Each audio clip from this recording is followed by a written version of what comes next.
추천 한번 정중히 부탁드리면서 시작해 보겠습니다. 요즘 한국 전기차 배터리 3사의 기세가 무섭죠. 세 회사 점유율을 합치면 무려 세계 시장 40%를 넘어섰고 LG화학 단일 회사로만 30%에 달하는 점유율을 기록하고 있는 것을 다 알고 있습니다. 세계 1위도 멀지 않았다는 의견이 많은데 이렇게 한국 회사들의 기세가 왜 무서운지에 대해서는 일전 돈 되는 라디오 녹음문들에서 충분히 제가 언급을 하였으니 오늘은 좀 다른 관점으로 한번 봐보죠. 오늘은 전체적인 이 자동차 시장, 전기차 시장, 2차 전지 시장의 현 상황과 결국에는 세계가 일맥상통하죠. 자동차 시장으로 모아지는 겁니다. 미래 시장에 대한 전문가들의 의견을 단기적으로나마 취합해보고 특별히 또 가입자분이 문의해주신 SK이노베이션에 대해서 한번 자세히 조금은 기업 개요 정도 알아보도록 하겠습니다. 사실 LG화학과 삼성 SDI 영상은 녹음물은 제가 자주 업로드를 해드렸었는데 SK이노베이션은 또 제가 그렇게 선호하는 회사는 아니라서 업로드를 그렇게 이제 해드리진 못했던 것 같아요. 그런데 이제 전기차 배터리가 결국에는 같은 맥락에서 움직이니까 LG화학이나 삼성 SDI 영상으로 좀 대체를 한다 이렇게 생각을 했었는데 가입자분이 또 보내주셔서 흥미롭게 SK에 대해서 한번 다뤄볼 수 있을 것 같습니다. 이 SK이노베이션이란 단일 회사에 대해서 조금 디테일을 다루기 전에 자동차 시장과 2차 전지에 대해서 먼저 알아보면 이 두 시장은 서로 유기적 관계를 띈다고 할 수가 있는데 우선 다들 아시는 이슈로 글로벌 무역 자체가 지금 감소세죠. 이거는 상식적인 이야기고 유가가 급락을 했고 전기차 대중화가 지연됐죠. 사실상 이 여러 개 그러니까 뭔가 하나 때문에 전기차가 지금 어렵다라고 말하기는 힘들고 이 수많은 흩어진 센티멘털들이 사실상 전기차 시장에 근본적인 펀더멘털까지 손상을 시킨 상황입니다. $900까지 치솟았던 테슬라 주가가 $550로 사실상 반토막 난 것이 단적인 예라고 할 수 있습니다. 우리나라 3사의 거점이 일단 유럽이고 물론 SK이노베이션은 좀 균형이 있긴 하지만 이 유럽에서의 환경 규제 완화기죠. 그러니까 지금 사람들이 힘들잖아요. 자동차 회사도 너무 힘들고 그러니까 당장 원래는 강력하게 올해 유럽에서 환경 규제를 밀어붙이려고 그랬고 그게 결국에 LG화학과 삼성 SDI 같은 회사의 성장 동력 중에 하나였거든요. 오늘 완전 이번 해에 턴어라운드 한다. 유럽에서 환경 규제 강하게 가고 그리고 중국에서 또 이제 테슬라 같은데 LG화학 배터리도 들어가고 삼성 SDI 배터리도 중국에 들어가고 이러면서 이번 올해 2020년 한국 전기차 배터리 완전 잘 나간다 이렇게 전망을 하는 근거들 중에 하나가 완화되면서 무너졌다. 이것은 좀 치명적이다 라고 할 수가 있는 거죠. 일단 살고 봐야겠죠. 유럽도. 그러니까 환경 규제를 무작정 밀어붙일 수 없는 논리인 것이고 그럼 전기차라는 어떤 큰 상황 자동차 시장의 상황이라고 볼 수 있지만 그게 결국에 전기차 상황이거든요. 그 상황이 어려워지는 것은 맞는데 그럼 그렇다고 전기차라는 이 메가 트렌드가 꺾이는 것은 아닙니다. 당연히. 이건 장기적으로는 계속 가는 트렌드인데 이 시장의 상황이 조금 악화된 거죠. 그러니까 마치 원래도 경쟁이 심화되고 뭔가 투자 경쟁이 있고 SK이노베이션, 삼성 SDI, 파나소닉, CATL 다 미친 듯이 조 단위로 투자하고 서로 양산하고 저가 수주하고 이런 게 있었는데 그런 트렌드가 더 가속화됐다. 마치 반도체 치킨 게임처럼 어려운 상황에서도 파나소닉, LG화학, 삼성 SDI, SK이노베이션, CATL, BRD 등이 피 터지게 반도체 치킨 게임처럼 이 다운그레이드된 시장 상황에서 더 투자를 하면서 서로 싸우게 되는 상황이고 CATL도 지금 중국 공급이 재개되자마자 조단위 투자 계획을 발표했죠. 나중에 남은 이 피 터지는 싸움 중에 나중에 남은 2개 아니면 3개의 업체가 마치 삼성전자, SK 하이닉스 그리고 마이크론처럼 독과점을 할 것이다 라고 개인적으로 판단을 하고 있고 이거는 결국에 마켓쉐어, MS 게이너가 모든 것을 차지할 것이다 라고 볼 수 있습니다. 이런 상황에선 한계 기업 그러니까 좀 부채 비율이 높다거나 뭔가 뭐라고 해야 돼요? 전기차의 투자를 감당하기가 점점 힘들어지는 그러니까 원래 계획상으로는 감당이 됐겠죠. 근데 시장 상황이 급변하면서 이게 감당이 힘들어지는 그런 기업들이 좀 더 이제 투자 같은 것에 소극적으로 가면서 도산은 안 하겠죠. SK나 삼성, LG가 뭐 이 도산은 안 하는데 워낙 이제 근본적으로 자본이 크고 계열사도 있고 국가도 버텨주는 그런 대기업들이기 때문에 부도가 난다는 게 아니라 좀 소극적으로 투자를 할 수밖에 없는 시장 상황이 된다라는 의미고, 그건 결국에 MS 게이너 측면에서 안 좋다는 거죠. 이 측면에서 우리나라 국내 3사를 비교하면 이 마켓쉐어 측면에서는 LG화학이 세계 점유율 30%로 단연 압도적이고, 그 다음에 삼성 SDI, 그 다음에 SK이노베이션 순이라고 보시면 되고, 부채 비율이라든지 사업 구조 등 이게 결국에는 불황을 건들 수 있냐, 그 체력, 그 측면에서는 부채 비율 뭐부터 가면 단순 비교로 봐도 삼성 SDI가 2019년 기준으로 제일 건전하고 LG화학이 그 다음, 그리고 SK이노베이션이 지금 제일 안 좋습니다. 이건 어쩔 수 없어요. 사업 구조랑 거의 동일시되는 측면이 있습니다. 사업 구조 측면으로 봐도 배터리 단일 회사인 삼성 SDI가 제일 낮고, 유가 리스크, 유가가 어떻게 흘러가냐에 따라서 적자폭이 강화될 수 있는 화학 산업을 가지고 있는 이 LG화학이나 SK이노베이션은 사업 구조가 안 좋다. 그게 결국에 부채 비율이랑 지금 같은 맥락에서 있는 거거든요. 즉 MS 측면에서는 LG화학이 우수하고 재무 건전성, 사업 구조 측면에서는 삼성 SDI가 우수하다. 그러니까 LG화학에 베팅을 하느냐, 삼성 SDI 베팅을 하느냐, 이거는 개인 취향 차이예요. 점유율의 베팅, 당장의 점유율이 결국에 치킨 게임 후에 뭔가 이 뭐라고 해야 되죠? 이익성으로 캐시로 나올 것이다 라고 생각하시는 분은 당연히 LG화학에 베팅을 하시는 거고, 아니다, 뭐 치킨 게임에 좀 더 적극적으로 투자를 할 수 있고 뭔가 그 불황을 견딜 수 있는 회사라면 재무 구조가 우선이다 라고 생각을 하시면 삼성 SDI에 베팅을 하시는 거죠. 그건 개인 취향입니다. 하지만 SK이노베이션은 이 두 가지, 재무 건전성, 사업 구조, 그리고 마켓 쉐어 측면, 이 세 가지 측면에서, 그리고 뭐 기술적인 측면도 좀 아쉽죠. 이 세 가지 측면에서 결국에 SK이노베이션은 조금 제일 아쉽다. 그것이 주가에도 다 반영이 되어 있는 거죠. 연초에도 삼성 SDI랑 LG화학, 테슬라 날아갈 때 같이 날아갔죠. 물론 SK이노베이션도 조금 오르긴 올랐습니다. 하지만 그러니까 LG화학이나 삼성 SDI처럼은 안 올랐어요. 두 업체 다 날아갈 때 SK이노베이션이 조금 지지부진했던 데는 다 이유가 있었던 것입니다. 스마트 머니들, 이게 좀 이 사업 구조나 이 업황에 대해서 잘 파악하고 계신 분들은 다 알고 굳이 저기다 내가 뭐 이런 생각을 하신 거죠. 근데 이제 그 이유에 대한 이야기는 또 다른 이야기니까요.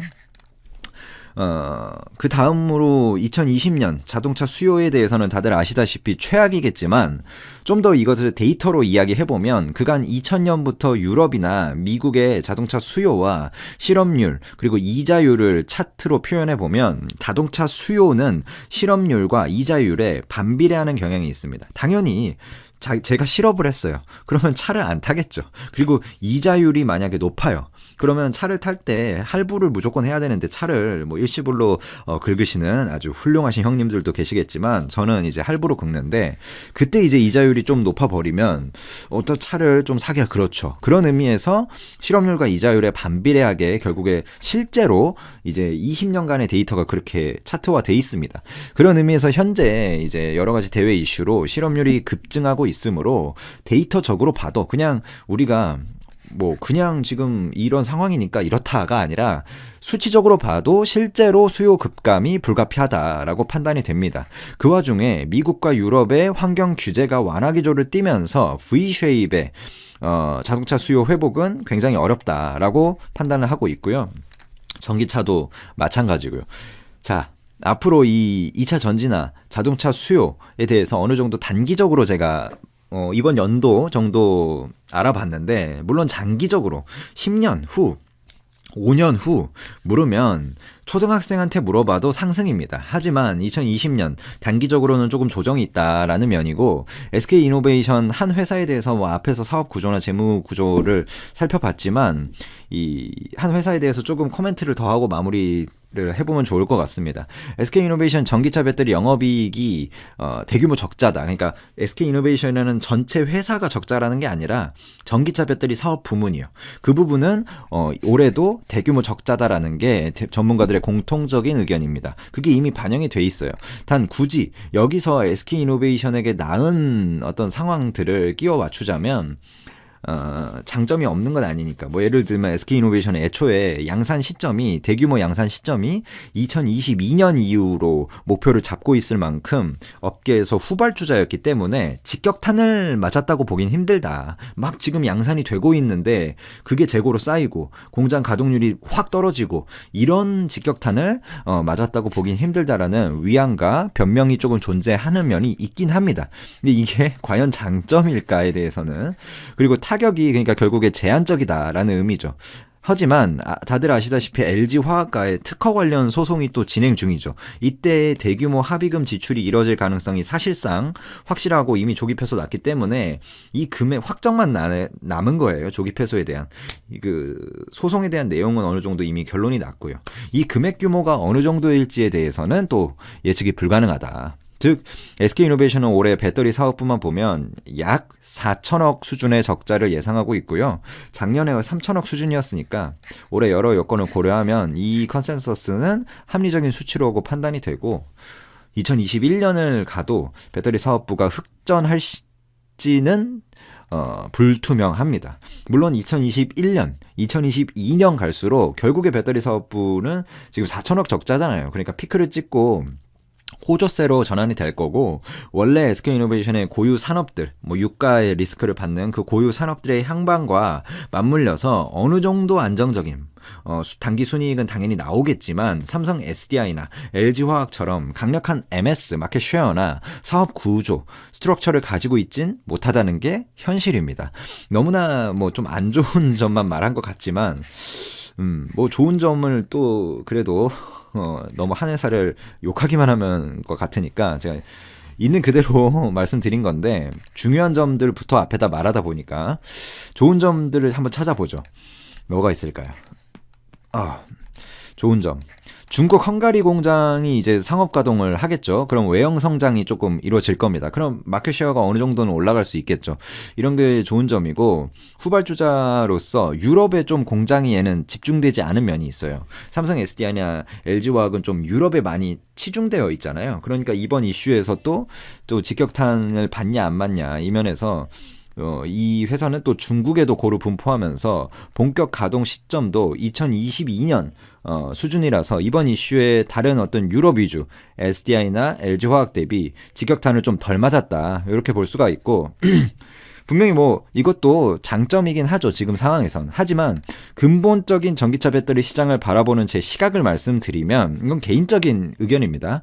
반도체 치킨 게임으로 형식으로 흘러갈 것이 굉장히 가능성이 높고, 그게 꼭 너 죽고 나 죽자 수준까지는 아니어도 이미 진행되고 있는 겁니다. 지금 막 캐펙스 미친 듯이 하고 있고 저가 수주 엄청나게 치열하게 이루어지고 있죠. 이게 치킨 게임이 아니면 뭘까요? LG화학하고 SK이노베이션 부채 비율 보시면 한 해가 지날 때마다 크게는 30%까지 급증합니다. 그러니까 70%였는데 막 90% 되고 120% 되고 이렇게 되거든요. 투자, 캐펙스에 회사의 명운을 걸고 지금 승부를 걸고 있는 거고, 이런 상황에선 결국에 잘 버티고 결국 모든 과실을 먹을 가능성이 높은 회사가 어딜까요? 저는 이런 싸움이 일어나는 곳에 우선 베팅하는 스타일이 아니지만, 굳이 동전을 던지겠다 하신다면 건전한 재무 구조나 마켓 쉐어 경쟁력일 것입니다. 허나 이 근본적인 게임의 룰에서 SK이노베이션이 조금 아쉽다라는 측면 말씀드리면서 마무리하겠습니다. 감사합니다. 자, 닥쳐라 정치입니다. 전 세계가 지금 신종 바이러스 확산으로 어려워지고 있는 상황인데요. 그 가운데 유독 미국에서만 실직자 대란이 일어나고 있다는 소식입니다. 그러니까 지난주 미국에서는 300만 명의 실업자가 발생했다고 하는데, 이어서 이번 주에는 약 42만 명의 고용을 책임지고 있는 미국 소매 업체들까지 무급 휴가나 일시 해고 같은 방식으로 인원 감축에 돌입했거든요. 참고로 엊그제 30일 파이낸셜 타임즈의 보도에 따르면 세계적인 의류업체 갭이라는 회사는 미국과 캐나다 직원들의 급여 지급을 보류했고, 메이시스 백화점 같은 경우엔 12만 5천여 명의 직원들 대부분에게 앞으로 무급 휴직을 실시한다고 밝히기도 했습니다. 그리고 콜스 백화점 역시도 12만 2천여 명의 임직원들에게 무급 휴직을 실시케 했고요. 또 엔테일러나 캐스퍼 같은 업체들에게도 무급 휴직이나 급여 지급을 보류하는 조치를 실시한다고 합니다. 게다가 이미 미국에서는 지난 3월달 셋째 주에 실업수당을 청구한 사람들이 328만 명에 달한다고 하거든요. 그러니까 앞으로 약 42만 명의 사람들을 고용하고 있는 백화점이나 의류회사 같은 소매업체들이 대규모 인력 조정에 나서게 된다면 갈수록 미국에서는 실업자들이 계속 증가할 것으로 예상되는 상황입니다. 그리고 블룸버그 통신에서는 유독 미국에서만 이렇게 실업 대란이 일어나는 이유는 세계 최강국이라는 미국이 사회보장 시스템이 부실하기도 하고 트럼프 행정부의 슈퍼 경기부양 체계에 문제가 있기 때문이라고 지적하고 있거든요. 그런데 반면에 다른 나라에서는 사업장 폐쇄 조치를 취한다 해도 근로자들의 임금을 보전해주는 방식으로 일자리 지키기에 나서고 있는 상황인데요. 미국에서는 근로자들을 무급 휴직이나 인원 감축을 해대고만 있으니 실업수당의 기간이나 적용 범위만 늘리고 있는 상황이라는 거예요. 그 한 예로 영국에서는 식당 영업 중단 조치를 취하며 일하는 근로자들에게 한 달 2,500파운드, 우리 돈 약 376만원 정도의 임금을 약 80%를 보전해주면서 식당 봉쇄 조치가 끝나면 일터에 다시 복귀할 수 있도록 약속을 해주고 있는데, 하지만 지금 미국에서는 실업수당만 타가라는 식으로 말만 해대고 있으니 지난주에만 해도 300만 명이라는 엄청난 사람들이 실직해버리는 사태가 일어났다는 얘기거든요. 더구나 영국에서는 신종 바이러스 때문에 타격을 입은 기업들을 위해서 근로자들을 대규모 해고하지 못하게 3,500억 파운드, 그러니까 우리 돈 약 526조 원의 급여를 지원책으로 쓰고 있는 상황이니까, 그리고 덴마크에서도 일자리 지키기에 나서며 천문학적인 예산을 투입하겠다고 밝혔거든요. 참고로 덴마크 정부에서도 신종 바이러스 때문에 타격을 입은 기업들에게 대규모 해고를 하지 말라며 근로자들 임금을 3개월 동안 75% 정도 보조해 준다고 밝힌 건데요. 그러니까 덴마크 국내 총생산 GDP의 13% 정도를 근로자들 임금을 보전해 주려고 투입했다는 거니까요.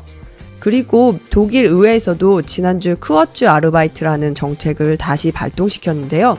이 쿠어츠 아르바이트라는 정책은 지난 2008년에 있었던 금융위기 상황에 등장했었던 일자리 대책이거든요.